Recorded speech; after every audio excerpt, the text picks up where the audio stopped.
Guys, जैसा कि Monday को होने वाली है मिड कैप निफ्टी और बैंकेक्स की एक्सपायरी, किस तरह से दोनों में कंप्लीट एनालिसिस बन रहा है, क्या कोई अपॉर्चुनिटी हमें देखने को मिल रही है, किन बातों का हम ध्यान रखते हुए चल सकते हैं, उस बारे में कंप्लीट एनालिसिस करने वाले हैं। तो स्वागत है आपका एक और एक्सपायरी एनालिसिस वीडियो में। सबसे पहले हम लोग यहाँ पे मिड कैप निफ्टी के चार्ट को देखते हैं वन डे टाइम फ्रेम पे। तो यहाँ पे एक ऑल टाइम हाई मार्केट ने बनाया, उसके बाद 3 दिन से यहाँ पे थोड़ा सा कंसोलिडेशन हुआ, जिसमें तीसरे दिन पे हमें थोड़ी सी सेलिंग देखने को मिल रही थी और नीचे से वापस से यहाँ पे थोड़े बायर्स एक्टिवेट होते हुए नजर आए एग्जैक्टली 11,000 के लेवल के आसपास से, जो हल्का सा ऊपर ले जाके और क्लोजिंग वापस से वही हुई है जहां पे ये 3 दिन का हम यूं कह सकते हैं कंसोलिडेशन हमें देखने को मिल रहा है। एक बॉक्स टाइप रेंज में यहाँ पे क्लोजिंग इसके अंदर में ही वापस से हमारी जाके हुई है। इसी के साथ यहाँ पे एक ट्रेंड लाइन टाइप भी चलती हुई आ रही है, जहां पे मार्केट इसके ऊपर सपोर्ट लेता हुआ चल रहा है।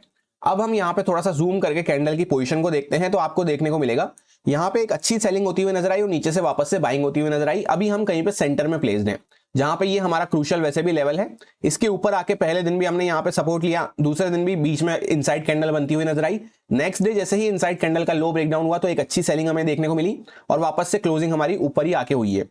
तो ये बॉक्स में हमें पूरा यहाँ पे कोई अच्छी अपॉर्चुनिटी नहीं मिल पाएगी। ये ऑप्शन सेलर्स के लिए ज्यादा बेनिफिशियल हो जाएगा।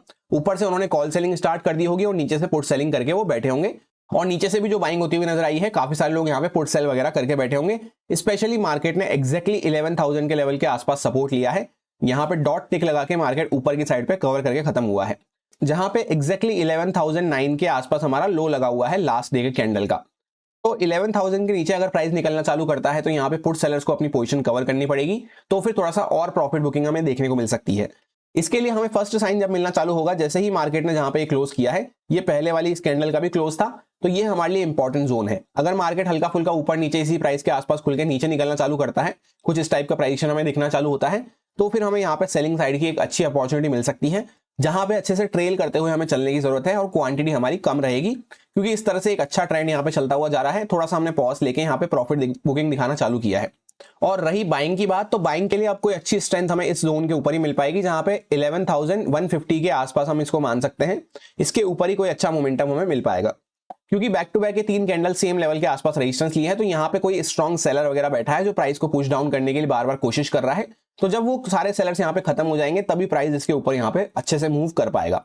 और यूं भी अगर एक्सपायरी के हिसाब से देखते हैं तो यहाँ पे कॉल सेलिंग होना चालू हो गई होगी, काफी सारे लोग यहाँ पे कॉल सेल करके बैठे होंगे। तो लेट सपोज अगर मार्केट कोई बड़ा गैप अप खुल जाता है, यहीं पे थोड़ी देर सस्टेन करके फिर ब्रेकआउट वगैरह कर रहा है, तभी ये कॉल सेलर्स अपनी पोजीशन कवर करना चालू करेंगे। डायरेक्टली अगर गैप अप खुल के यहाँ पे फर्स्ट टिक के साथ कोई स्पाइक वगैरह लगा रहा है, तब तो उसमें तो वो और पोजीशंस अपनी एवरेज करते हुए नजर आते हैं, क्योंकि उनको ही पता है यहाँ से लेकर यहाँ तक एक अच्छा मूव हो चुका है। सो बाइंग साइड के लिए बेटर हमारे लिए वो हो जाता है कि प्राइस अगर गैप अप वगैरह खुलता है, फिर उसके बाद हायर साइड पे थोड़ी देर सस्टेन करता है, फिर ब्रेकआउट करें यहाँ से। अब 15 मिनट टाइम फ्रेम पे हम आ चुके हैं एग्जैक्ट इंट्राडे कंडीशंस को समझने के लिए। सबसे पहले हम यहाँ पे एक अच्छा मूव करते हुए आ रहे थे, गैप अप खुल के मार्केट ऊपर की साइड पे निकल रहा था। फिर यहाँ पे आके मार्केट 3 दिन तक back to back same level के आसपास रेजिस्टेंस फेस करता रहा। जैसा आप देखेंगे एक प्रॉपर यहाँ पे कंसोलिडेशन हमें देखने को मिला है। एक दिन ऊपर से चलते चलते डायरेक्टली इसका ब्रेकडाउन भी किया था, पर अगले दिन वापस से गैप अप खुलने की वजह से इसी रेंज के अंदर में हम आ चुके थे। फिर वापस से मार्केट ने लास्ट डे पे यहाँ पे ब्रेकडाउन करना चालू किया है। तो यहाँ पे अगर इस लेवल के नीचे हम निकलना चालू करते हैं 11,020 11,000 के नीचे, तो यहाँ पे थोड़ी सी और प्रॉफिट बुकिंग एक्सटेंड होती हुई नजर आ सकती है, जहां पे यहाँ पे एक गैप भी हमारा पेंडिंग पड़ा हुआ है। ये गैप फिलिंग तक के आसपास का हमारा 40-50 पॉइंट के आसपास का यहाँ पे छोटा सा मोमेंटम हमें देखने को मिल सकता है।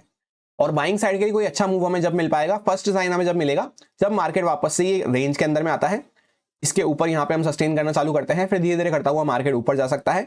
फिर यहाँ तक के लिए हमारा पहला मोमेंटम छोटा मोटा मोमेंटम प्लान रहेगा, इसको भी हमें कम क्वांटिटी से प्लान करना है 50% क्वांटिटी के साथ।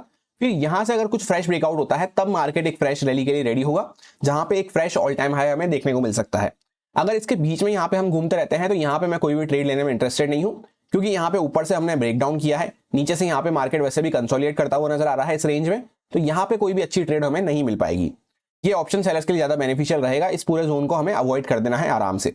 ये सारे कुछ इंपॉर्टेंट लेवल्स रहेंगे जिन पे मैं ट्रेडिंग करते टाइम फोकस रखूंगा। अब हम लोग आ चुके हैं बैंकेक्स के चार्ट पे। इसकी भी कल एक्सपायरी होने वाली है। वैसे तो इसमें ज्यादा कोई चेंजेस नहीं होते हैं, सेम ही प्राइस एक्शन रहता है यहाँ पे बैंक निफ्टी जैसा। और अगर आपने कल बैंक निफ्टी और निफ्टी 50 का एनालिसिस चेकआउट नहीं किया है तो कर सकते हैं, कल अपलोड कर दिया गया था, जहां पे साथ में हमने फ्यूचर एंड ऑप्शंस का डेटा भी डिस्कस किया था कि बाकी ट्रेडर्स का किस तरह से माइंडसेट बन रहा है मंडे के लिए। और साथ ही में फ्राइडे को एक वीकेंड स्पेशल वीडियो भी अपलोड किया गया था, जिसमें हमने सारे इंपॉर्टेंट पॉइंट्स को डिस्कस किया है जो लास्ट वीक हमें होते हुए नजर आए और आगे भी हमारे काम में आ सकते हैं। लास्ट मंडे को जब इसकी एक्सपायरी पे पहला एनालिसिस हमने डिस्कस किया था तो वहां पे एक काफी शार्प मोमेंटम होता हुआ नजर आया था, और एक्जेक्टली जैसा हमने प्लान किया था कि 55,000 के ऊपर जाते ही मार्केट में यहाँ पे कॉल सेलर्स को अपनी पोजीशन कट डाउन करनी पड़ेगी, तो उसके ऊपर पहला मोमेंटम हम यहाँ तक प्लान कर सकते हैं, फिर हमें ट्रेल करने की जरूरत है। ये हमारा ऑल टाइम हाई लगा हुआ था और फिर उसके बाद यहाँ पे ट्रेंड लाइन के आसपास तक हम जा सकते हैं। तो एक्जेक्टली वहां तक मार्केट एक ही दिन में टच करता हुआ नजर आया था टारगेट। तो लास्ट एक्सपायरी पे एक बात तो ये हो जाती है कि काफी अच्छा हमें अपसाइड का ट्रेंडी मूव देखने को मिला था। तो प्रोबेबिलिटी वाइज नेक्स्ट वापस से इस एक्सपायरी पे ये बात रिपीट हो जाए उसके चांसेस कम हो जाते हैं। तो उस साइड पे मेरा पर्सनली कोई भी माइंडसेट नहीं है। जो भी टारगेट हमें प्लान करने हैं, छोटे टारगेट्स प्लान करने हैं, अच्छे से ट्रेल करते हुए मोमेंटम को प्लान करना है। क्योंकि लास्ट एक्सपायरी पे भी बड़ा मूव हुआ है, इस एक्सपायरी पे वापस से कोई अपसाइड पे बड़ा मूव हो जाए तो इसके लिए तो मैं पर्सनली प्लान नहीं कर रहा हूं। हो जाता है तो वो एक एबनॉर्मल सिचुएशन रहेगी जहां पे नॉर्मली ऐसा हमें देखने को नहीं मिलता है। इसी के साथ टेक्निकली हमें और क्या देखने को मिल रहा है कि प्राइस ने यहां से नीचे आना चालू किया है।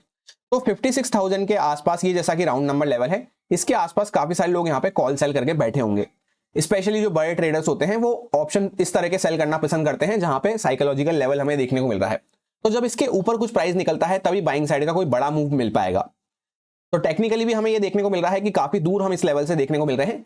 तो अगर ऊपर जाते भी हैं तो धीरे धीरे करता हुआ मार्केट ऊपर जाएगा, या जैसे डायरेक्टली गैप अप वगैरह भी खुलता है तो उसके बाद यहाँ पे थोड़ी देर कंसोलिडेट वगैरह करता है, फिर अगर ब्रेकआउट कर रहा है 56,000 को तभी कोई बाइंग का अच्छा मूव हमें मिल पाएगा। क्योंकि यूं भी ये 56,000 का साइकोलॉजिकल लेवल है और इसी के साथ काफी सारे कैंडल्स के यहाँ पे टच पॉइंट्स हमें देखने को मिल रहे हैं। इस कैंडल का हाई था, इसका क्लोज था, फिर इसका हाई लगा हुआ था, इसका हाई लगा हुआ था, इस तरह से यहाँ पे टच पॉइंट्स है। तो यहाँ पे काफी सारे लोग कॉल सेल करके बैठे होंगे।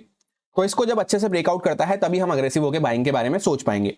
और वहीं पे जैसा फ्राइडे को काफी अच्छी हमें सेलिंग देखने को मिल रही है, इसके बीच में अगर घूमते रहते हैं तो यूं भी यहाँ पे कोई अच्छा मोमेंटम नहीं मिल पाएगा। बड़ी कैंडल हमें देखने को मिल रही है तो यहाँ पे फिर बीच में इनसाइड कैंडल बनने के चांसेस हो जाते हैं। उसमें भी ऑप्शन सेलर्स को ही बेनिफिट मिलने वाला है। ऑप्शन बायर्स के लिए सिर्फ एक अपॉर्चुनिटी मिल सकती है कि मार्केट फ्लैट टू हल्का फुल्का गैप डाउन वगैरह यहीं कहीं पे इसी जोन के आसपास खुलता है, फिर नीचे निकलना चालू करता है तो कुछ और पॉइंट्स की यहाँ पे सेलिंग हमें देखने को मिल सकती है, जहां पे 55,000 के आसपास पहला हमारा सपोर्ट हो सकता है। फिर इसको भी अगर प्राइस ब्रेक डाउन करता है तो फिर यहाँ पे 54,700 750 के आसपास तक नेक्स्ट टारगेट हमें देखने को मिल सकते हैं। और उसमें अच्छे से ट्रेल करते हुए और कम क्वांटिटी रखते हुए हमें काम करना है, क्योंकि फिर बाद में प्राइस वहां से रिवर्स भी कर सकता है। क्योंकि ये जो पूरी सेलिंग हमें देखने को मिल रही है एक तरह से प्रॉफिट बुकिंग देखने को मिल रही है, जहां पे बायर्स अपनी पोजीशन को हल्का करते हुए नजर आ रहे हैं। तो वापस से जब फ्रेश बायर्स ऐड होते हुए नजर आएंगे तो वापस से प्राइस सपोर्ट लेके ऊपर जा सकता है। क्योंकि अभी तक एज सच कोई वीकनेस वाली सेलिंग हमें देखने को नहीं मिल रही है। प्राइस अच्छा खासा स्ट्रेच लेता हुआ ऊपर गया, अभी रिट्रेसमेंट लेके यहाँ पे हम खड़े हुए हैं। तो बेस्ट हमारे लिए वही रहेगा, सही प्राइस के आसपास ओपन हो गए, कैरी फॉरवर्ड मोमेंटम अगर कुछ मिलता है तो उसमें छोटे मोटे पॉइंट्स हम कैप्चर करते हुए चल सकते हैं, फिर वापस से प्राइस रिवर्स कर सकता है। इसी के साथ 1 आवर टाइम फ्रेम पे अगर हम चेकआउट करते हैं तो यहाँ पे एक चैनल बनता हुआ जा रहा था जिसको प्राइस ने यहाँ पे फ्राइडे के दिन पे ब्रेक डाउन कर दिया है। और अभी हम हल्का सा सपोर्ट लेके जहां से हमने ये हॉरिजॉन्टली ब्रेकआउट करना चालू किया था एक्जैक्टली इसी लेवल के आसपास सपोर्ट लेके खड़े हुए हैं। तो यहीं कहीं पे मार्केट हल्का फुल्का ऊपर नीचे ओपन होता है और नीचे ब्रेक डाउन कर रहा है, तो उसी केस में हमें एक ठीक ठाक मोमेंटम मिल सकता है। बस उसमें यह ध्यान रखना है कि ऑलरेडी हम ऊपर से चलते हुए आ रहे हैं और ट्रेंड के अगेंस्ट में भी चल रहे हैं इस तरह से। तो हर छोटे टारगेट्स पे एटलीस्ट यहाँ पे ट्रेल करते हुए चलना जरूरी है।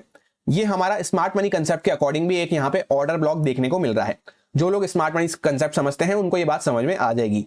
तो एक तो 55,000 के आसपास पहुंचते पहुंचते हमें ट्रेल करने की जरूरत है, फिर उसके बाद और नीचे निकलते हैं तो यहाँ पे इस लेवल के आसपास हमें स्पेशली प्रॉफिट बुक करना या ट्रेल करना जरूरी हो जाता है। ये सारे कुछ इंपॉर्टेंट लेवल्स रहेंगे जिन पे मैं ट्रेडिंग करते टाइम फोकस रखूंगा। यहाँ पे 266 के आसपास एक लेवल हमारा हो जाता है, 695 के आसपास एक रेजिस्टेंस का लेवल है, उसके बाद 200 के लेवल के आसपास एक्जैक्टली हम सपोर्ट लेके खड़े हुए हैं। फिर 55,000 का यहाँ पे साइकोलॉजिकल लेवल निकल के आता है। उसके बाद नीचे की साइड पे अगर हम चेकआउट करते हैं तो 763 के आसपास एक सपोर्ट है, उसके बाद 562 के आसपास एक सपोर्ट हमारा हो जाता है। जैसा कि टेक्निकली भी आप देख सकते हैं हर थोड़ी दूर पे हमें सपोर्ट देखने को मिल रहा है। तो नीचे अगर हम निकलते हैं तो छोटे टारगेट्स पर ट्रेल करना और क्वांटिटी कम रखना जरूरी रहेगा जब तक हम अगेंस्ट द ट्रेंड इस तरह से बने हुए हैं। बेस्ट अपॉर्चुनिटी हमारे लिए वही रहेगी जैसा हमने यहाँ पे बैंक निफ्टी में और मिड कैप निफ्टी में भी अभी डिस्कस करा कि मार्केट यहीं कहीं पे हल्का फुल्का ऊपर नीचे खुलता है, उसके बाद अगर कुछ यहाँ पे सेलिंग की कंडीशन बन रही है, मार्केट नीचे ब्रेकडाउन करना चालू कर रहा है, तब हमें एक अच्छी अपॉर्चुनिटी मिल सकती है।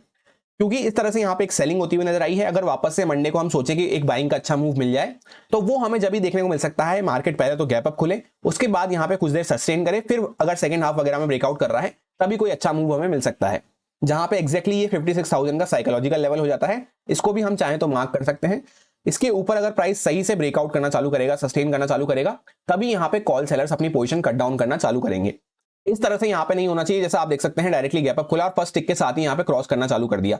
इसमें तो कॉल सेलर्स अपनी पोजीशन को और एवरेज करते हुए नजर आते हैं, उनको एक बेटर प्राइस मिल जाता है तो यहाँ पे और सेलिंग होना चालू हो जाती है। तो इस तरह से डायरेक्टली यहाँ पे गैप अप खुल के इस तरह से ना करें, और यूं भी हम चेकआउट करते हैं तो प्राइस ने एक अच्छा मूव किया, उसके बाद यहाँ पे काइंड ऑफ एक चैनल टाइप आपको देखने को मिल रहा होगा, जिसको हम फ्लैग एंड पोल भी कंसिडर कर सकते हैं। तो गैप अप खुलता है हल्का फुल्का मार्केट, तो थोड़ी देर यहाँ पे रुके, सस्टेन करे 10-15-20 मिनट, फिर अगर कुछ ब्रेकआउट हो रहा है तो कम क्वांटिटी से हम प्लान कर सकते हैं। फिर एक बार जब इस टाइप का प्राइस बनना चालू होगा तब वहां पे हम और क्वांटिटी ऐड कर सकते हैं अपनी, क्योंकि अभी प्राइस यहाँ पे लोअर हाइज लोअर लोज बनाता हुआ नजर आ रहा है शॉर्ट टर्म टाइम फ्रेम पे। एक बार यहां से निकल के इस टाइप का प्राइस बनना चालू होता है तो फिर एक अच्छी रैली हमें देखने को मिल सकती है। और नीचे निकलते हैं तो सिंपल है, कुछ पॉइंट्स यहाँ पे और प्रॉफिट बुकिंग में मिल सकते हैं। बीच में इसके यहाँ पे मैं कोई भी ट्रेड लेने में इंटरेस्टेड नहीं हूं, ये वैसे भी एक चॉपी एरिया बना हुआ है जहां पे मार्केट ऊपर नीचे जिगजैग करता हुआ नजर आ रहा है। यही मेरा सिंपल सा एनालिसिस बन रहा था दोनों इंडेक्सेस में, जो आपके साथ प्योरली एजुकेशन एक्सपीरियंस पर्पस से शेयर किया गया है, सारे लॉजिक्स एंड रीजंस को एक्सप्लेन करते हुए। अब अगर आपको अच्छा लगा हो, समझ में आया हो, तो आप इसको यूज में ले सकते हैं अपने रिस्क पे, अपने प्रॉपर रिस्क मैनेजमेंट को फॉलो करते हुए, अच्छे से स्टॉप लॉसेस वगैरह को फॉलो करते हुए। Happy expiry, thank you.